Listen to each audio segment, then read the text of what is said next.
नवरात्र को लेकर मंदिरों में भव्य सजावट है। सुबह से भक्तों का तांता लगा हुआ है और भक्त दूर दूर से मां के दर्शन करने आ रहे हैं। मान्यता है कि मां ब्रह्मचारिणी की आराधना करने से लंबी आयु, अच्छी सेहत और सौभाग्य की प्राप्ति होती है। मां का स्वरूप बहुत ही सुंदर और ममतामय है। देवी सफेद रंग की साड़ी धारण करती है। उनके एक हाथ में कमंडल और एक हाथ में माला है।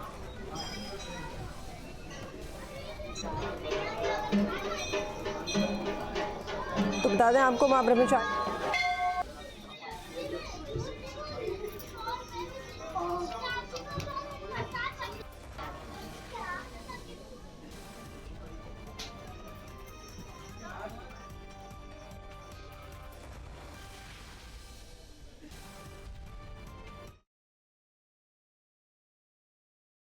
तो बता दें कि मान्यता है मां ब्रह्मचारिणी की आराधना करने से लंबी आयु, अच्छी सेहत और सौभाग्य की प्राप्ति होती है। मां का स्वरूप बहुत ही सुंदर और ममतामय होता है। मां का आशीर्वाद लेने के लिए भक्तों की भारी भीड़ देखने को मिलती है। हमारे साथ में संवाददाता जुड़े हुए हैं। मोहित हमारे साथ में जुड़े हुए संवाददाता मिर्जापुर से, और साथ ही राजू श्रीवास्तव हमारे साथ में जुड़े हुए हैं वाराणसी से, और चंद्रिका मिश्रा हमारे साथ में जुड़े हुए हैं बलरामपुर से। संजीव आजाद हमारे साथ जुड़े हुए हैं अयोध्या से। सबसे पहले रुक करूंगी मैं मोहित आपका ही, क्योंकि विंध्यवासिनी मां विंध्यवासिनी यहाँ पर मिर्ज़ापुर में, जहाँ पर दर्शन करने के लिए बड़ी संख्या में लोग पहुंचते हैं आम दिनों में ही, नवरात्र में तो एक अलग ही रौनक देखने को मिलती होगी। किस तरह का नज़ारा फिलहाल?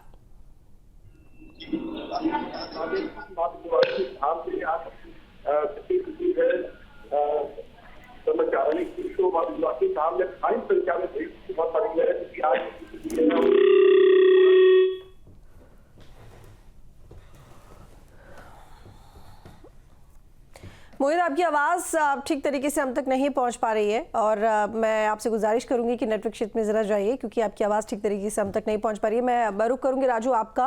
वाराणसी में क्या नज़ारा देखने को मिल रहा है? वाराणसी तो धार्मिक नगरी है और जाहिर तौर पर माता पार्वती और शिव जी की नगरी वाराणसी। फिलहाल नवरात्रों में किस तरह का नज़ारा? देखिए, अगर बात करें तो आज के दिन का अपना एक अलग महत्व है। नवरात्र का दूसरा दिन है और दूसरे दिन माता की आराधना की जाती है। और काशी में कहा जाता है कि कंकड़ कंकड़ में जहां शंकर विराजमान होता है, उस शंकर की राजधानी जो काशी धर्म की राजधानी के नाम से जानी जाती है, उसमें पूजा पाठ का एक अपना अलग महत्व है। हमारे साथ गुरु जी हैं। गुरु जी, आज के दिन का क्या महत्व है, और नवरात्र में एक दिन की तिथि हानि भी हो रही है, वो क्या है, जरा हमारे दर्शकों को बताएं। सबसे पहले तो मैं हानि तिथि के बारे में बताना चाहूंगा कि चौथा दिन और पांचवा दिन या एक दिन माता कुष्मांडा का दर्शन एवं माता बागेश्वरी के दर्शन एक दिन। आज 21 मार्च यानी आज ब्रह्मचारिणी देवी का दूसरा दिन का दर्शन है, और कल 1 अप्रैल को माता चंद्रघंटा देवी के दर्शन पूजन का विधान। माता चंद्रघंटा के स्वरूप के बारे में भी आपको बताएं। मां चंद्रघंटा का स्वरूप स्वर्ण का समान चमकीला है, और इनके मस्तक पर अर्ध चंद्र सुशोभित। इनके भुजाओं में अस्त्र शस्त्र एवं घंटियां भगवती चंद्रघंटा का संहार अपने घंटे के नाद यानी घंटे की ध्वनि मात्र से ही करते। और काशी के लोगों की विशेष मान्यता यह है कि यहाँ जब भी किसी के प्राण निकलते हैं, व्यक्ति का अंतिम समय रहता है, तो मां चंद्रघंटा उनके कंठ में विराज कर अपने घंटे की ध्वनि उनकी मोक्ष प्राप्त। अगर आज के दिन की अगर बात राजू, तो एक सवाल मैं यहाँ पर आपसे पूछना चाहूंगी कि जरा आप पूछे पंडित जी से, क्योंकि हर बार जब नवरात्रि होते हैं तो माता किसी वाहन पर सवार होकर आती हैं। इस बार जिस वाहन पर सवार होकर आई हैं वो देश के लिए, समाज के लिए कितना लाभदायक है, कितना शुभ है? गुरु जी, अगर देखा गया है तो हर बार माता किसी न किसी वाहन पे सवार होकर आई है, कभी घोड़े पे, कभी। इस बार माता किस स्वरूप में आ रही है और क्या देश के लिए हितकारी होगा? इस बार भगवती सिंह पर सवार होकर आ रही है। इसमें सभी का मंगल है। आप कल आइए, माँ का दर्शन करें, दर्शन पूजा करें। माँ का जैसी भी आपकी मनोकामना रहेगी, भगवती चंद्रघंटा सभी मनोकामनाओं को पूर्ण करेगी। तो कहीं न कहीं काशी जो है धर्म की राजधानी है, और धर्म की राजधानी में कहा जाता है कि मंदिरों में एक अलग सी ज्योत जलती है, और इसके पूजा अर्चन के लिए दूर दराज से काशी लोग आते हैं। ऐसे में अगर आज के दिन की बात करें तो आज के दिन जो लोग भी मंदिर में पूजा पाठ करते हैं, कहा जाता है कि सिद्धियों को शक्ति प्रदान करने के लिए आज के दिन पूजा पाठ किया जाता है। यही वजह है कि शक्ति की आराधना करने के लिए लोग ब्रह्मचारिणी देवी के मंदिर में पहुंचते हैं। खासकर जो छात्र हैं, जिनका छात्र जीवन है, अगर वो आज के दिन माता का पूजा अर्चन करते हैं तो कहा जाता है कि बुद्धि विवेक उनकी तेज होती है और आज के दिन पूजा अर्चन करने से उनके घर में किसी तरह की कोई बाधा नहीं आती है। कोई नजर टुटका अगर भी होता है तो मात्र माता के दर्शन कर लेने से ही सारे मनोकामनाओं की जहां पूर्ति होती है, वहीं घर में सुख समृद्धि भी बनी रहती है। और माता को अति प्रिय अड़हुल का फूल है। यही वजह है कि भक्तगण सुबह से ही माता को अड़हुल का फूल भेंट कर रहे हैं और नारियल की बलि देते नजर आ रहे हैं लोग। जी ठीक है चंद्रिका, क्योंकि दूसरा दिन है और 9 के 9 दिन भारी भीड़ मंदिरों में दर्शन करने के लिए, माता का आशीर्वाद लेने के लिए पहुंचती है। आज जो भक्तों की लाइनें हैं, भक्तों का तांता है, किस तरह से लगा हुआ है, क्या दृश्य देखने को मिल रहा है? और साथ ही सजावट की बात भी जरूर मैं यहाँ पर करना चाहूंगी, माता के श्रृंगार के बारे में पूछना चाहूंगी।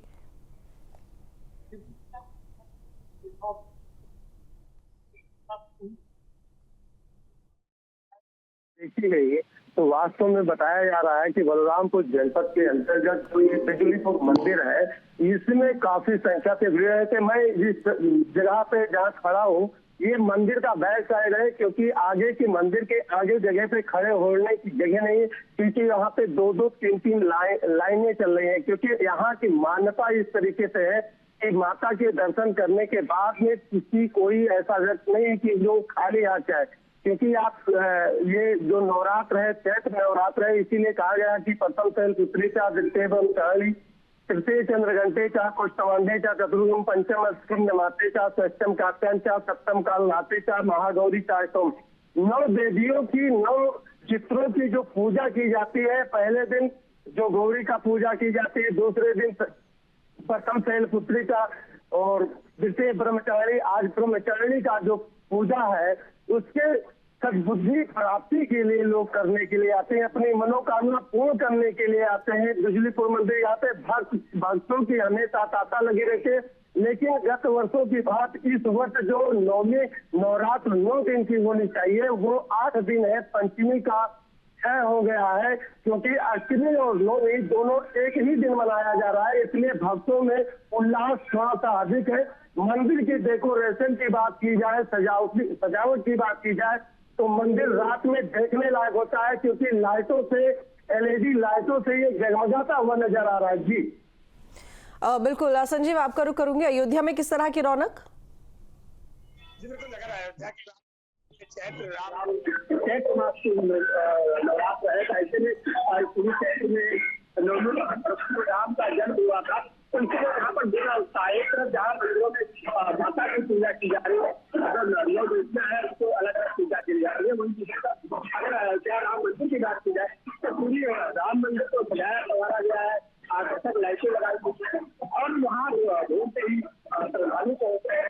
और जैसे इस समय में माता के मंदिर यहाँ पर माता का मंदिर है, तुलसी से सजाई गई है और यहाँ पर पूजा अर्चन कर रहे हैं। तो अगर अयोध्या की बात की जाए, अयोध्या में नवरात्र में दूना उत्साह देखने को मिल रहा है। पहला तो माता देवी की पूजा अर्चना की जा रही है, वहीं दूसरी तरफ श्री रामलला का जन्मोत्सव 6 अप्रैल को है, वो भी कराया जा रहा है। तो उसको लेकर भी यहाँ पर पूरा उत्साह है और भक्त पवित्र पूजा अर्चना कर रहे हैं। वहीं अगर अयोध्या के जितने देवी मंदिर है, वहाँ पर भक्त पहुंचकर पूजा अर्चना कर रहे हैं। चाहे जो कुल देवी है, बड़ी देवकाली, यहाँ भक्तों का तांता लगा रहता है। माता सीता छोटी देवकाली कहा जाता है, तो वो मायके से लेकर आई, वहाँ पर भक्तों का तांता है।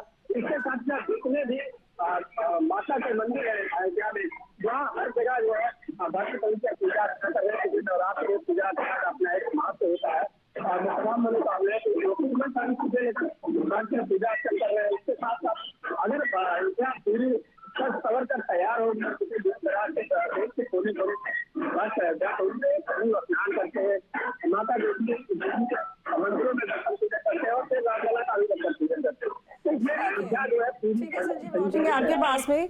राजू, आपको रुक करूंगी। वाराणसी में देखिए, काशी विश्वनाथ का मंदिर तो हम सभी जानते हैं, भगवान शिव का मंदिर है, ज्योतिर्लिंग है, तमाम लोग वहां पर दर्शन करने के लिए पहुंचते हैं। लेकिन अब क्योंकि नवरात्र चल रहे हैं, माता रानी की पूजा होती है और उनकी कृपा प्राप्त करने के लिए, उनका आशीर्वाद लेने के लिए लोग मंदिरों का रुख करते हैं। वाराणसी में कौन कौन सी माता विराजमान है और किस किस मंदिर में किस तरह की तैयारियां, सुरक्षा के क्या इंतजाम?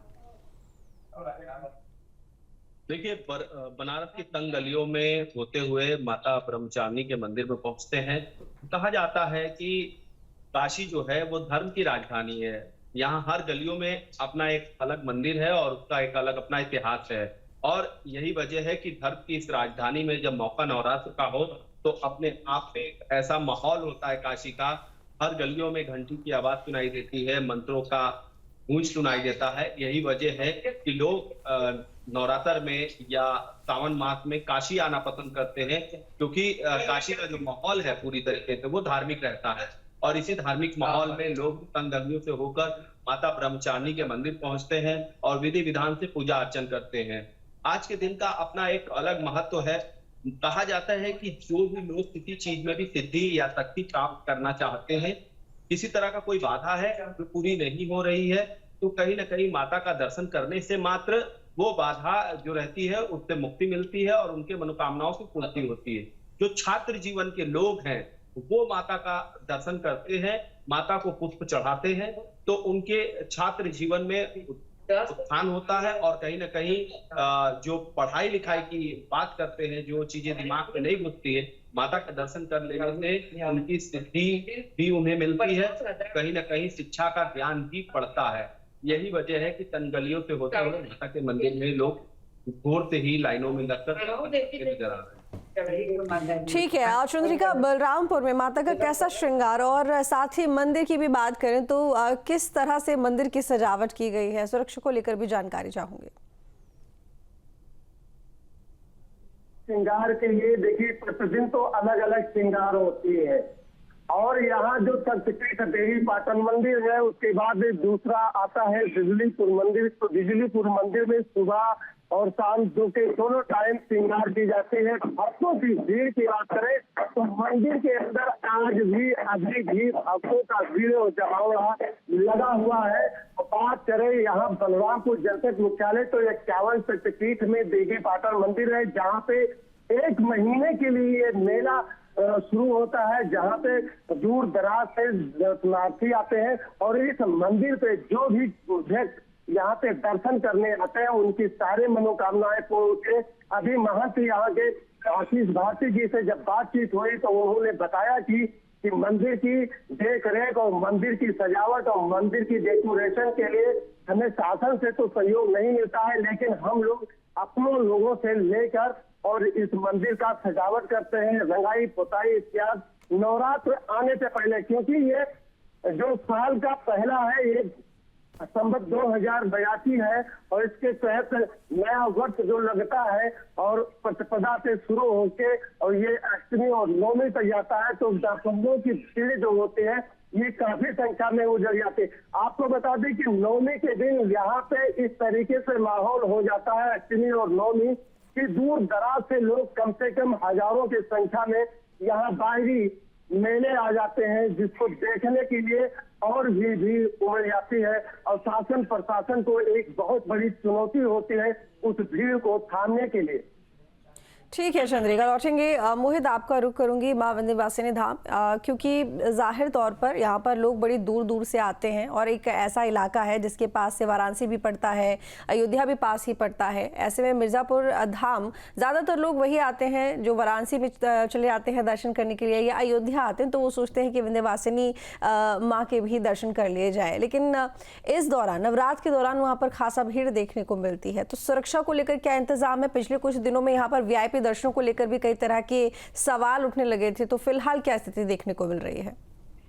जी बिल्कुल, आपको बता दें कि आज मां का दूसरे स्वरूप का दर्शन होता है और मां विंध्यवासिनी धाम में कल भी प्रथम दिन भारी संख्या में भीड़ उमड़ी थी। लगभग 6 से 7 लाख लोगों ने दर्शन किया था। आज की क्योंकि ईद है इसलिए छुट्टी का दिन है, तो मां विंध्यवासिनी धाम में भारी संख्या में भीड़ उमड़ पड़ी है और हम लाइनों के माध्यम से दिखाना चाहेंगे कि भारी संख्या में लोग लाइन में लग के मां विंध्यवासिनी धाम में दर्शन के लिए जा रहे हैं। और सुरक्षा व्यवस्था की बात करें तो चप्पे चप्पे पर पुलिस फोर्स तैनात किए गए हैं। लगभग 4000 की संख्या में फोर्स वर्दी और बिना वर्दी के चारों तरफ चक्रमण कर रहे हैं और मंदिर पर सुरक्षा व्यवस्था को लेकर भी लाइन में दर्शन कराने के लिए, सुगम दर्शन के लिए जिलाधिकारी खुद मां विंध्यवासिनी धाम में लाइनों को बढ़ाती है। ADM शिव प्रताप शुक्ला भी लगे रहते हैं और साथ ही साथ SSP जो सड़कों पर उतरकर ट्रैफिक व्यवस्था खुद संभाले हुए हैं और मां विंध्यवासिनी धाम में सुगम दर्शन कराने के लिए लोगों को कटिबद्ध है। साथ ही साथ आपको ये भी बताना चाहेंगे, क्योंकि मां विंध्यवासिनी धाम काशी और प्रयाग के बीच में है, यहाँ से अयोध्या भी नजदीक है, काशी भी नजदीक है, तो मां विंध्यवासिनी धाम में भारी भीड़ उमड़ पड़ी है। और क्योंकि मां विंध्यवासिनी धाम में प्रतिदिन भीड़ होती है, तो ये नवरात्र है, नवरात्र में तो यहाँ भीड़ और यहाँ भक्तिमय हो जाता है और भारी संख्या में भीड़ लगातार आती है। जी, बहुत शुक्रिया आप सभी का तमाम जानकारी के लिए।